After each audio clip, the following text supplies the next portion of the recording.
change your attitude. You need to change your attitude, have an attitude of gratitude. Change number 2. Now, guys, you could go back and watch each one of these chapters that we review. You know, people responded with issues that they were having and things that they recognized about themselves. So you might be able to go back and catch some things that, some behaviors and some changes that you need to make too. You feel what I'm saying? So do that. Go back and review. They short videos. They're not that long. Okay, the chapters are short.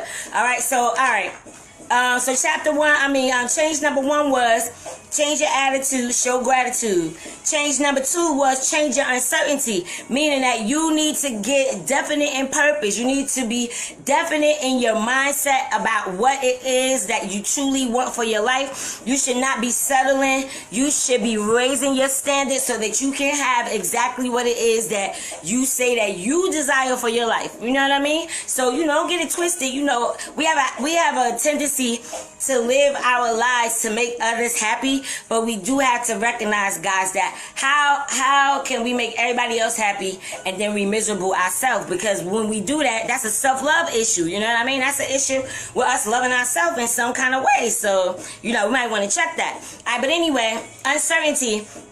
Change your uncertainty, meaning to just really cognitively disown any other. Hey, Jones. Hey, Mama Jones. So what you're doing is you're cognitively, meaning consciously, disowning whatever story that is the opposing story to what it is that you actually want. So you want to know, you want to build your confidence, you know what I mean? You want to be certain that, this is what I'm creating, and then you're not supposed to look outside anything else. Like, that's the desire you want, that's the outcome that you want, and that's the outcome you're going to get, because that's going to be your focus, right? All right, change number 3 was change your friends and associates, right? So we talked about how if you want to be successful, you want to be around successful people who are supporting what you do, who love what it is that you do, because and you want to be surrounded by people who are doing something. You know what I mean? Because if you're around people who don't really have anything going on for themselves,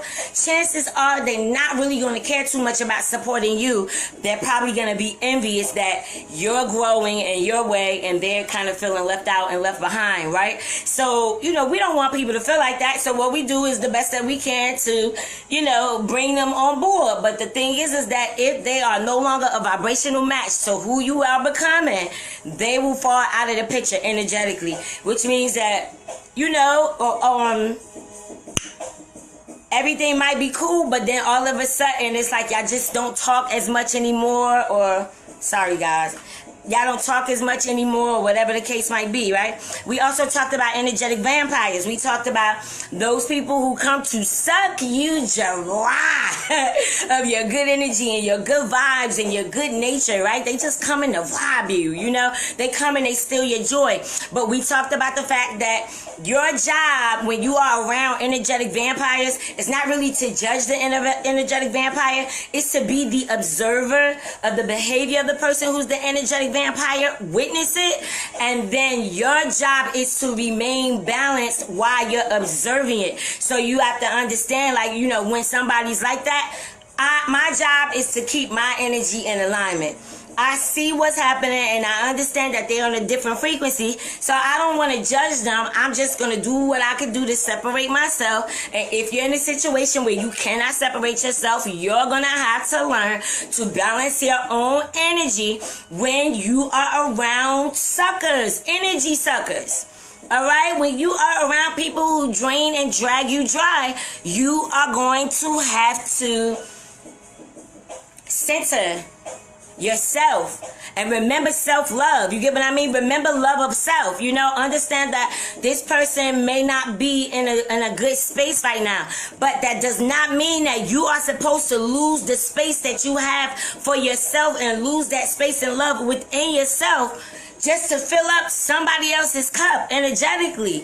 Remember that energetic vampires cannot survive without somebody else's energy. So they're always out there on the prowl, seeking whom they can devour. So they come around you arguing, yelling, screaming, right? Or whatever, or just creating drama. Or sometimes you go around them and you may not even know this person, but you come in this room and you get in there and then it just feels ilky.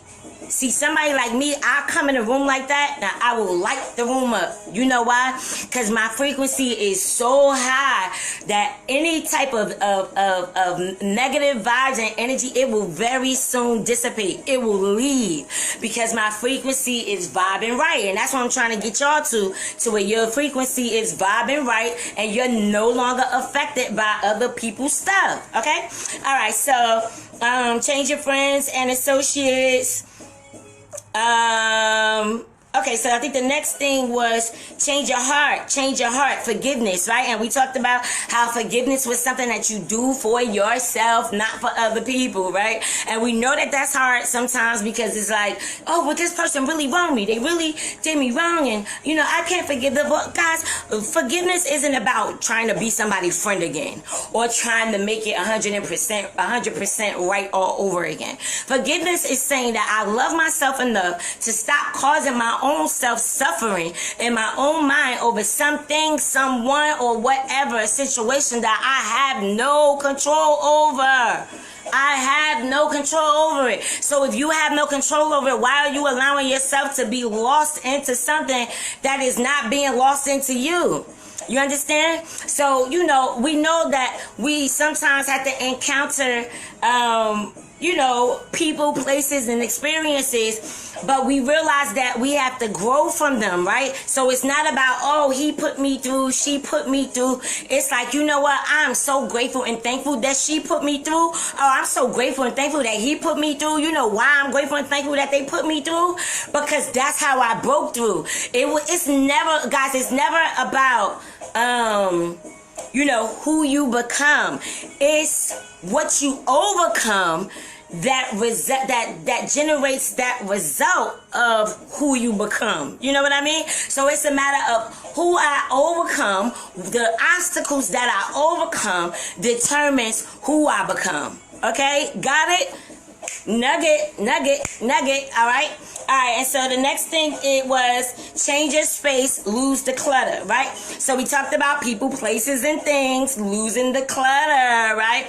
We talked about people that are just no longer a match, you know, even jobs or whatever the case might be, whatever it is that's crowding your space, you know, it could be a community of people that you used to be around all the time, right? But now you've outgrown them, right? And so if you've outgrown them and you keep staying in that circle, what happens is you stay small and you never get to elevate to the point where you should actually be in elevation at.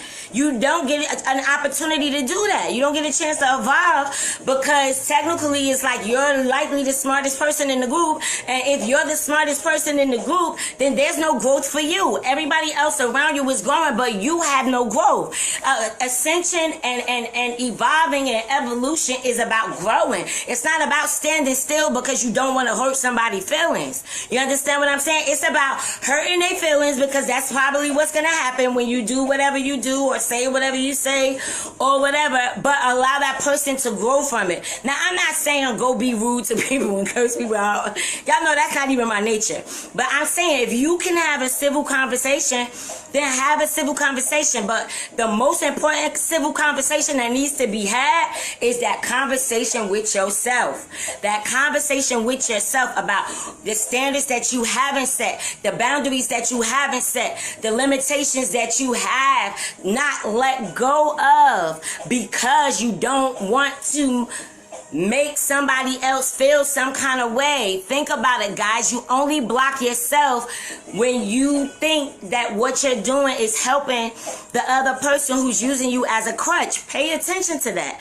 Pay attention to whether somebody actually really needs your help or if they're actually literally making you the crutch. You have to teach people to be responsible for themselves. And if you're always the person that's carrying the weight, you're going to be weighed down, and then what's going to happen? They might be on top of the world, but there's nobody there to pick you up after you done gave everything you got. You done gave all your energy, all that, you know what I'm saying? So that's the reason why, you know, it's important for you to lose the clutter. You know what I mean? Lose the clutter of people that you're around that have negative energy. You know, lose the clutter of things that are around you, environments that you was visiting or whatever. I think this quarantine was so amazing because it really forced you to realize that you don't need those things as much as you thought you did. A lot of y'all got to say